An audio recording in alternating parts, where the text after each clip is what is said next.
দৰ্শকসকল অমূল্যবাণীলৈ আপোনালোক সকলোকে স্বাগতম জনাইছোঁ। আজিৰ ভিডিঅ'টোৰ বিষয় হৈছে উপায়টো যিকোনো বুধবাৰে কৰিব লাগিব। উপায়টো কোৱাৰ আগতে কৈ থওঁ যে আজি হৈছে অমাৱস্যা আৰু অমাৱস্যাৰ ভিডিঅ' আগতে দিয়াই হৈছে বা আজি আকৌ কৈ দিম কি কৰিব বিশেষ উপায়। অমাৱস্যাৰ উপায় যদি কৰে তেনেহ'লে বিশেষ সমস্যাৰ পৰা ৰক্ষা পোৱা যায়, বহুতো সমস্যা দুখ কষ্টৰ পৰা ৰক্ষা পোৱা যায়।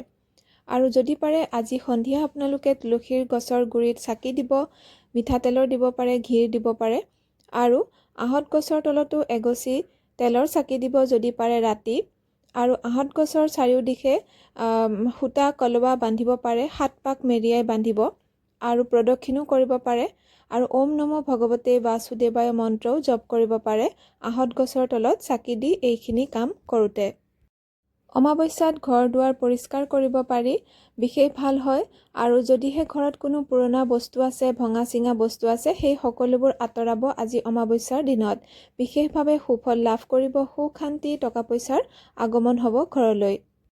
এতিয়া জানক টকা পইচা হাতলৈ আহিবৰ বাবে বুধবাৰে কৰিব পৰা এটা বিশেষ শক্তিশালী আৰু প্ৰমাণিত উপায়। উপায়টো কৰিবৰ বাবে বুধবাৰে যিকোনো সময়ত এখিলা আকন গছৰ পাত ছিঙি আনিব। মাত্ৰ এখিলা লাগিব, নফটা বা অক্ষতহে আনিব আৰু আকন গছত আঠা ওলায়, সেয়েহে আঠা পৰিষ্কাৰ কৰি পানীৰেদি ধুই শুকানকৈ মচি ল'ব পাতখিলা। পাতখিলাত এতিয়া 4টা 4 বা 4 লিখি দিব।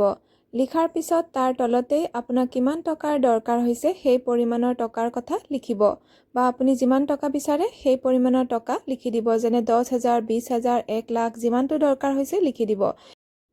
লিখোঁতে নীলা ৰঙেৰে লিখিব। তাৰপিছত এখিলা কাগজেৰে মেৰিয়াই ল'ব পাতখন আৰু এই পাতখিলা এতিয়া আপুনি শোৱা গাৰুটোৰ তলত থৈ দিব।